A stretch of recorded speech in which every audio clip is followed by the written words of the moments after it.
Welcome to the Nighthawk 200 Let's Build. In this video we'll be soldering this racing quad together from parts, going over the configuration, and test flying. Let's take a quick look at the parts we'll be using.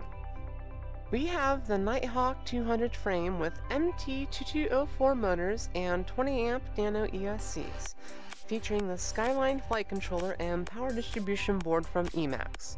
We'll be using the ET200 video transmitter and mini CC camera. And for the tools, we'll be using a soldering iron, rosin core solder, some flux, a hex driver, wire strippers, and a hobby knife. Please see the description for a full list of parts and tools used in this video. Now, let's build! Every build starts somewhere, and that somewhere is the frame. We'll use the supplied hardware to attach the main 6 standoffs to the base plate before moving on to the ESCs. You can use the time index in the video description to easily skip around to different parts of the build process. Cool, so while we start going through the motions of putting our frame together, we will go over kind of how this video is shot. This is over 3 hours of condensed build footage. This shot sped up over 600%, so you see everything in hyperspeed. Hopefully this is not too disorienting, and if you need to, you can pause the video at any point in time to get a better look.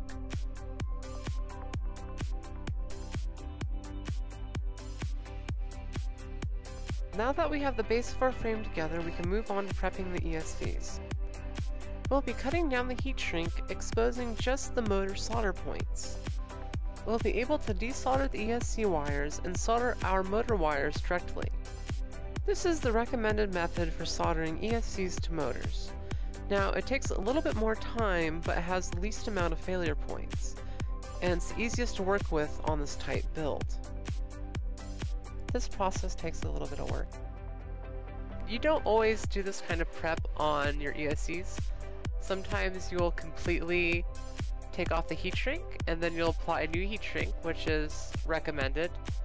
But for this build, we're just going to expose the tip of our ESC leads for us to easily solder and desolder them. You could be using different ESCs than I am, but still, it's going to be the same process. I'm being very careful to cut away no more than I need to. I don't want the underside of the ESC to come in contact with the carbon fiber when we put it on it. If that happens, bad things will happen. Electrical fire type things. Very, very bad things. Now that we have our ESCs exposed, we can desolder the wires to allow us to solder our motors directly to them. With the soldering iron, apply heat to each wire and pull. This process should only take a few moments and maybe a minute per ESC. Cool, so now that we have our ESCs desoldered, we can prep them to be soldered.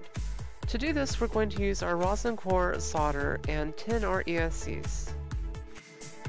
Tinning our ESCs ahead of time makes it easier to solder our motor wires to them. All of this added prep really does pay off in the long run, by making the motor signal wires easier to solder onto our ESCs. You might be able to get away without doing this, but I highly recommend it. So now that we have our ESCs desoldered and tinned, we can finally start prepping them for our frame. So what we're going to do is attach them with a few zip ties. This process is pretty simple and straightforward, and it's actually fairly quick. Really cool thing about this frame is there's a little notch on each arm for the zip tie, so once you get it on there, it's not going to move back and forth on the arm. Some people will just use electrical tape all the way around the arm. You can also use something called wrap strap to attach your ESCs to the arm. There's a lot of different ways you can do it, but this frame is specifically set up for zip ties. Okay, so now that we're done prepping our ESCs, we can start with our motors. Now, on this build, it's really tight, so what we're going to have to do is cut the heat shrink down on the motors to expose more of the wire, so when we go to shorten the motor wires, we have more play. Now, this is a very important step, and on your build it may be different because you might have different ESCs.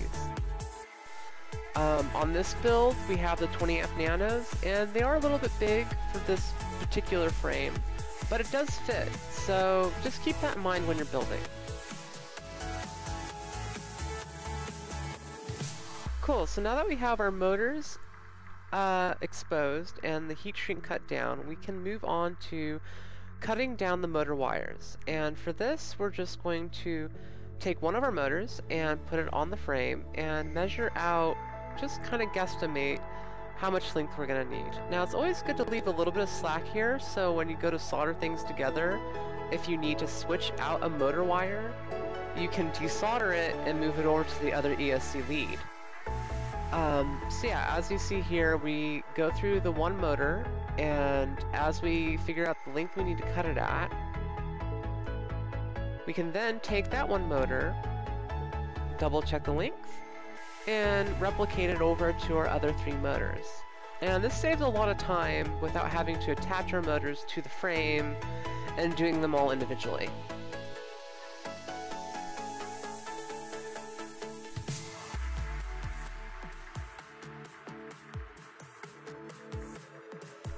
The next step is going to be exposing the tips of our wires, and then finally moving on to tinning them. Whew, okay, so that's a lot of work so far, and what we need to do now is tin our motor leads. Now, you may ask, why go through all this work to just solder our motors and ESCs together? Simple reason is that it makes it way easier to solder everything together at the last moment, and your solder joints are going to be way better doing it this way. Having your ESCs pre-tinned and your motor wires pre-tinned means when you go to solder them together, all you're going to have to do is apply your soldering iron and the 2 points together, and they'll melt together. And you'll be left with, in general, a very clean solder joint.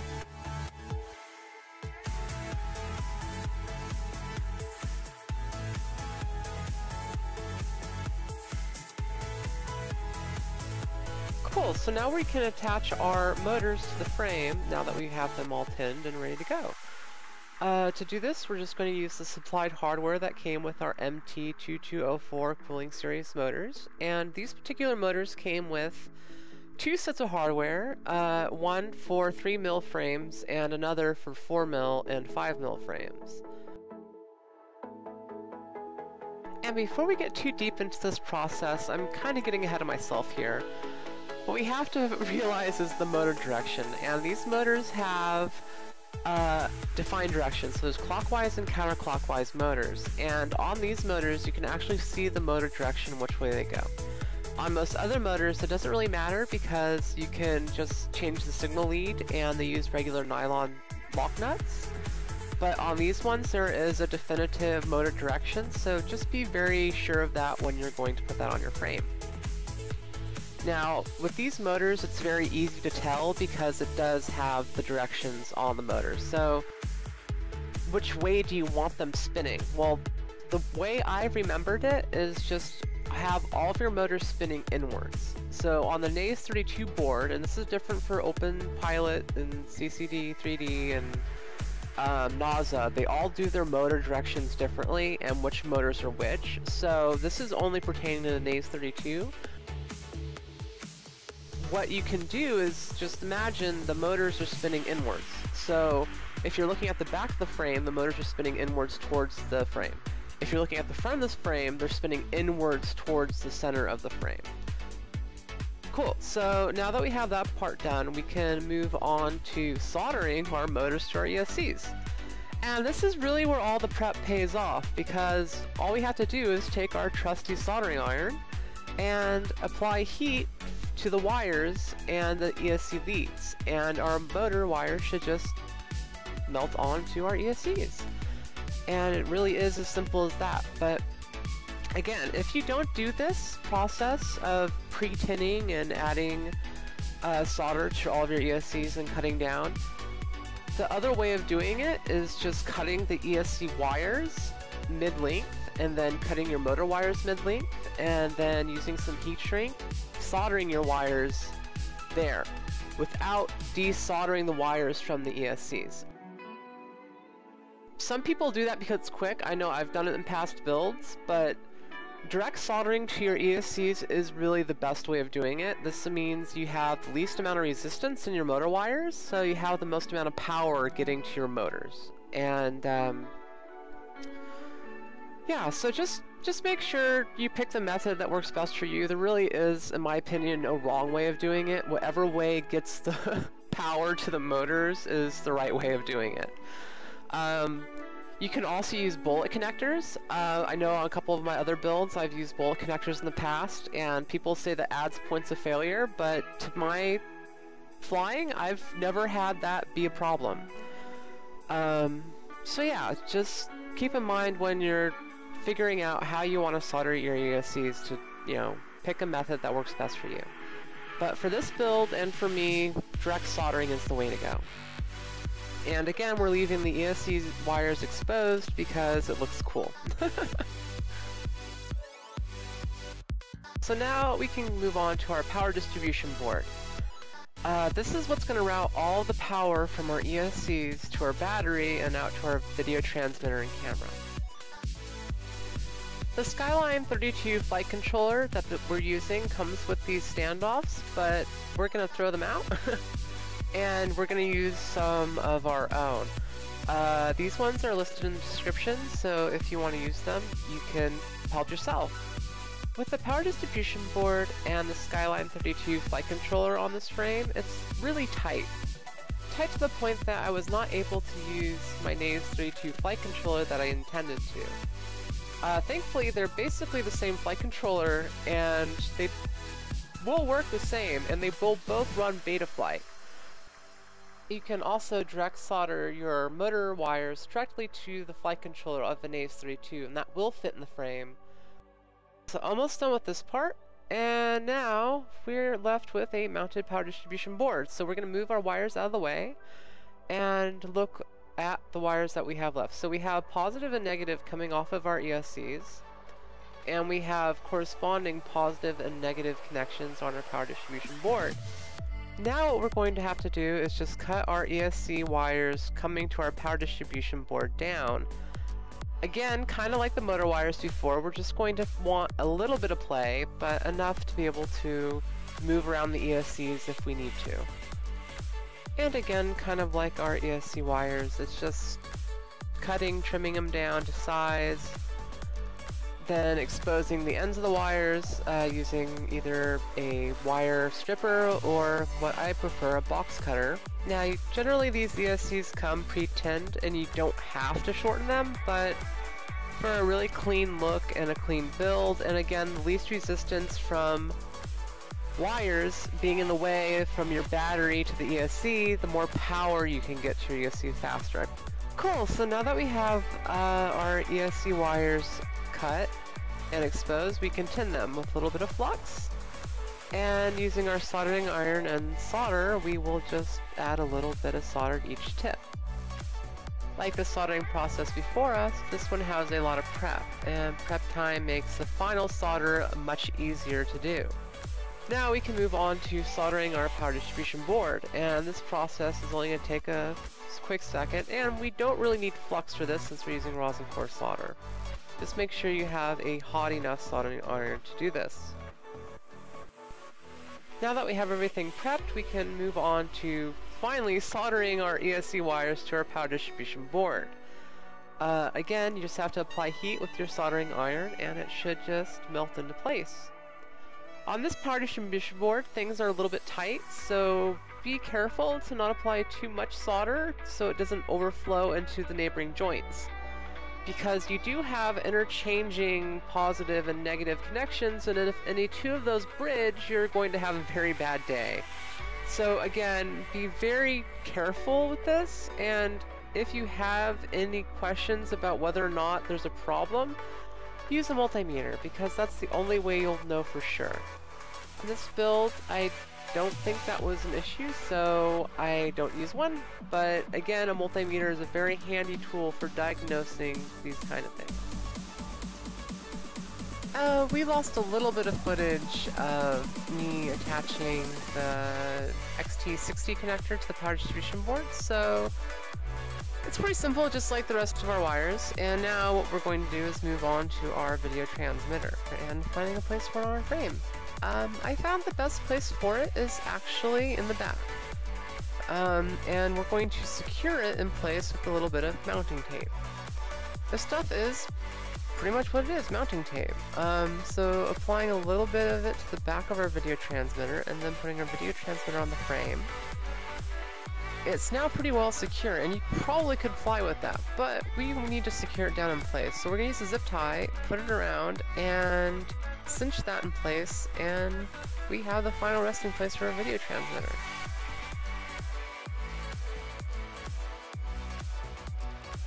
Cool, and once we finish up with this, we can move on to our camera. This is our mini CCD camera from Surveil Zone. You can get them at Multirotor Mania, Multirotor Superstore. It's a pretty common camera now, and a lot of frames are using them. This frame generally uses a I don't know if it's traditional, but uses a 28mm board cam.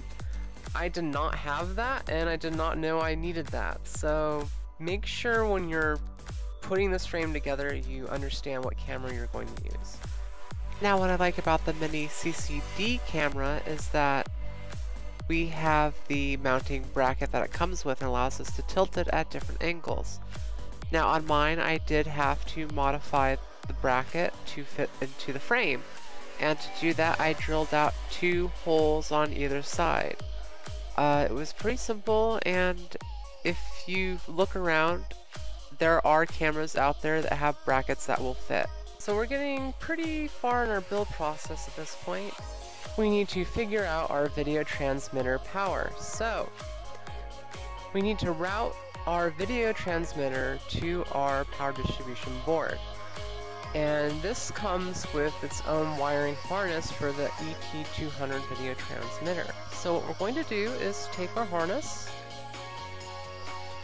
find the 2 wires coming out of it. It has a 3S balance port coming off the back of it. And we're just going to shorten these wires up and cut them, strip them, and then we're going to put them in place using just a little bit of flux, a little bit of solder, and we just solder in place. The power distribution board conveniently has the 12-volt marks on it, so you know which ones you need to solder to. Cool, now that we have that in place, we can move on to figuring out our video wiring harness. So what we're going to do is cut it midway, taking our video wiring harness and trimming it down, and then we're going to run it underneath our power distribution board. So now we need to figure out the length we need everything at. So we're going to remove the insulator from our video wire harness. You can keep this on there if you want. And now we need to kind of guesstimate. And this is a part. You can leave a little bit of slack. I mean, it doesn't really hurt to have extra slack, and you can just kind of hide it somewhere, but I really like to try to have a tight looking build. So we're going to cut it in the middle, and then we're going to run our video wiring harness to the middle and trim it down. That way, when we solder them together, our crimes, quote unquote, will be hidden underneath the power distribution board. Unfortunately, I lost a little bit of footage to the following process, so we're just going to solder and heat shrink this together and run it to our camera. We'll be skipping ahead to running 5 volts off our power distribution board for our flight controller. So to do this, it's going to be a little tricky, and I'm going to slow down this process quite a bit so you can follow along. So yeah, so our flight controller has a 5 volt in, and we need to get 5 volts from our power distribution board to it. So using our servo lead, we will be able to splice it into our motor lead coming off of one of our ESCs, which will then power our flight controller, which then powers our receiver. So we need to solder on our servo lead to the 5 volt out on our power distribution board. This part is fairly quick and easy, and just like the 12 volt out for our VTX, it is basically the same process. So copy and repeat with flux and add a little bit of solder. Cool. We now have our servo connector, and what we need to do is remove the servo leads from it and splice them into our motor lead. So, just take our box cutter and we're going to up the tab and remove each one. Then we're going to insert them into our motor lead. And then we're going to have the ground out from our motor, and we're just going to put a piece of heat shrink over it and cover it up. That way, if we ever want to use it again in the future, we don't have it off and we can just unheat shrink it and put it back in. You could cut it, but again, I kind of like leaving it stock, quote unquote. Cool, so we're going to finish up with this and then we can move over to our flight controller. So finally, the moment of reckoning. We have our flight controller, and what we need to do is to prep it is remove some of these wires. We have the ESC wires, and then we have the receiver wires. And what we're going to do is take our receiver wires out. We're going to remove all but the servo lead coming off of it with the ground and power. So going through this, we're just going to use our box cutter, and there's little tabs, and each of these tabs are very delicate. So be careful when you're removing the wires that you don't break them off. And eventually what you should be left with is a single servo connector coming off of our receiver wire. Cool. Cool, and so now we have to remove motors 5 and 6 from our ESCs. This will clean up the build quite a bit. And once we have that in, we can tuck our receiver wire underneath our board and attach it to our frame. Whew, we're getting towards the end of this build now, and we're just going to have a giant mess of wires hanging out the side. So the first thing we're going to need to do here is attach our receiver to our flight controller. So we're going to connect this up with the CPPM out from our flight controller to the first signal lead on our receiver. Make sure to bridge number 3 and 4 signal wires on the receiver so you can use CPPM if you're using an FrSky DR2. Now we need to figure out our wire harness. We have leads coming off of our flight controller, and then we have the leads coming off of our ESCs.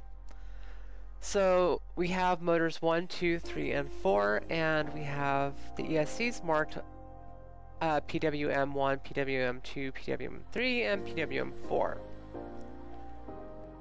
Okay, so now we just have to connect each ESC and lead from our flight controller together. PWM1 to motor 1, PWM2 to motor 2, and PWM3 to motor 3, and PWM to motor 4. Motor 1 does have the 5-volt in and the ground coming off of it, so just keep that in mind. Cool, so now we're going to bundle our wires together and secure it with the zip tie. You could solder all these motor wires and shorten them, but I figured I would just save a little bit of time and do this way. And then after this, we can configure our build before we finish it and fly it. Cool, so now that we're here, we can finally configure our aircraft. So we're going to plug it in with Clean Flight open in the background. You can go and download Clean Flight from Google Chrome's App Store. And if it connects, that means you already have the latest version of Clean Flight on it, and you don't have to worry about flashing it. But I'm assuming you don't, so we're going to disconnect from here. So we're going to go through the process of flashing both Beta Flight and Clean Flight, and we're on the start screen, so we're going to click Firmware Flasher tab. From here we can load locally, and this is where you do Beta Flight, which we'll get to a little bit later on in the video. But first we're going to do Clean Flight, so you just click this drop-down menu, highlight the latest version, and then you can click Load Firmware Online, Load Firmware Online, and that should load up the firmware from the online database, and then you can flash the firmware. So this process is pretty simple, and both Beta Flight and Clean Flight are actually relatively the same in setup, so no matter which version you choose, the next process of actually setting it up will be the same. You should be able to connect to it, and but before we're going to do that, we're going to flash Beta Flight. So we're going to disconnect, go back to Firmware Flasher, and then we're going to load firmware locally. Scroll down to wherever you find Beta Flight, and open, and click Flash Firmware. So the Betaflight hex that we just loaded, you can find that in the file description of the video. You can also look up Boris B Betaflight on Google, and it'll take you to an RC group thread with all the details.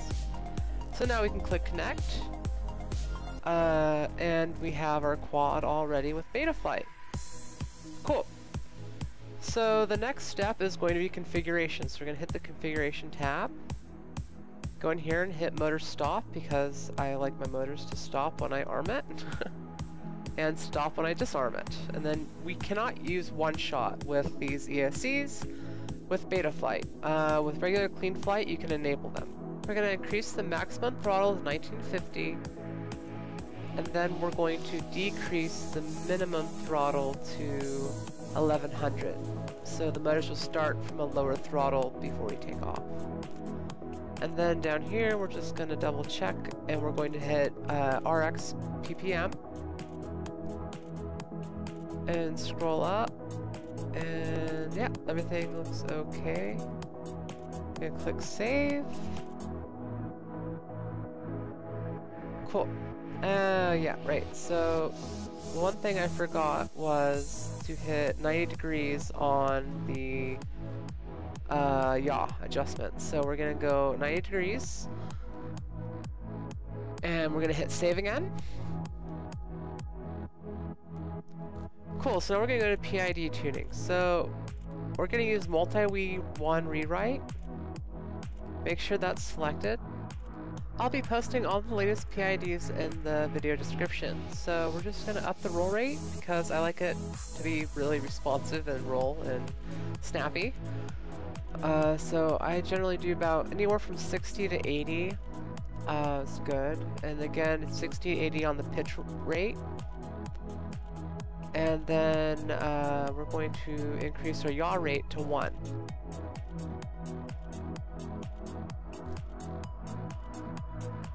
And that should make it really snappy when we go to yaw. Cool, we're gonna hit save.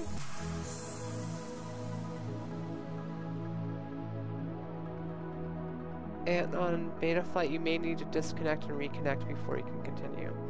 So we're gonna increase the RC Expo up and click save. Over to modes, and we're going to add an arm switch. So on aux 1, we're going to add a range for that and save.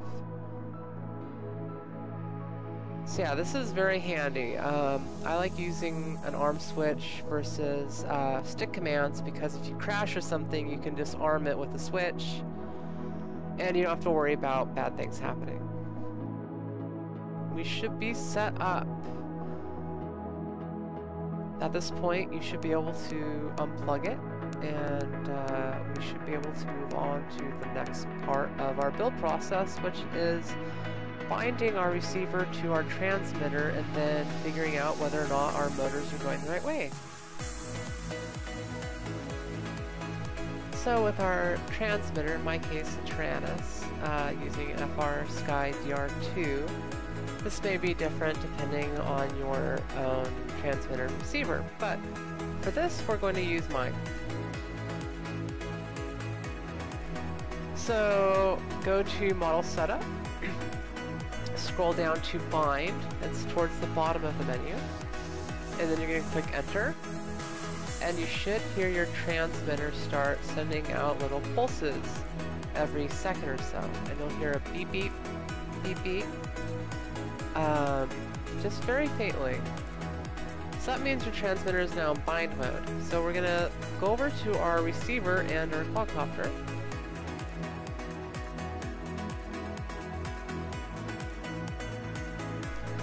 Okay, so now we're going to take our receiver and kind of get it out, and we're going to find the bind button. So there's a little button on the side that you can hold down, and while holding it down, we can insert a battery. Doing this simultaneously will hopefully put the receiver in bind mode, and to tell if it's in bind mode, it should blink rapidly like you're seeing right now. So it is in bind mode, and we should be bound. So now what we can do with our transmitter is exit bind mode, and the receiver should still blink, which is completely normal, but we're good. So At this point, we can shut everything off and go through the motions again. Everything's shut off, we're good to go, everything's bound, and we can just put our frame together. But before we do that, we're going to check the motor direction. So I'm just going to exit out and one of the things I didn't cover were battery straps, so this would be a really good time to put on your battery straps. Plug in our battery, and that should be good to go. And it should beep, you should hear a couple beeps, you should have power to your flight controller, and you should be able to arm it with your switch. Cool. And cool, our motors work. So this is where you see which way your motors are going, and depending on which way your motors are going, you may have to reverse them. So on this build we have 2 motors that we're going to have to reverse. Not a big deal, just motor 1 and motor 4. You could put the receiver in the front, or as I did it on my setup, I put the receiver on the back of the frame. All that's left for this build is buttoning it up with our screw. And at this point we're almost done. So all that's left is to put on the top front plate. And then once we get this top plate on the front, we will move on to hiding and securing our antennas. Cool, that's looking pretty good. So yeah, and securing our antennas, we're just going to use the zip ties and put them underneath. Probably not the best position, but it's always worked for me. Okay, so now we can resolder our motor wires. So we're simply going to desolder 2 wires and then swap them. So pick any 2 of the 3 wires and swap them. I chose the outer edges and just desoldered and resoldered. And it's a very simple process and should only take us a minute. Cool, so now we can finally move on to buttoning it up and maintaining it. We just need to secure our battery and put on our props. So I chose the Gem Fan 5x4 thigh bull nose propellers for this to run on a 4S 65C 103C battery. There should be a smoker of a setup, but with these 20 amp ESCs that have the heat sinks on them, I think it'll do just fine. Cool, so does it fly? Yeah, it flies. This is a bit nerve-wracking because this was the first time I actually test flew it, so you're seeing the results of the base tune. I'll be posting all the latest PID settings from my tuning sessions to this video description. Please use those versus the ones in the video. I will have the maiden of this out in about a week, and I'll have a compilation video of 7 days of flying out very soon. Hopefully you all found this helpful, and if you got to this point, thank you for watching. Comment, like, rate, subscribe, all that good stuff, and let me know if you want to see more of these videos in the future. And a special thanks to EMAX for sending me some equipment to test out and making this video possible. If you have any questions, please do not hesitate and send me a message.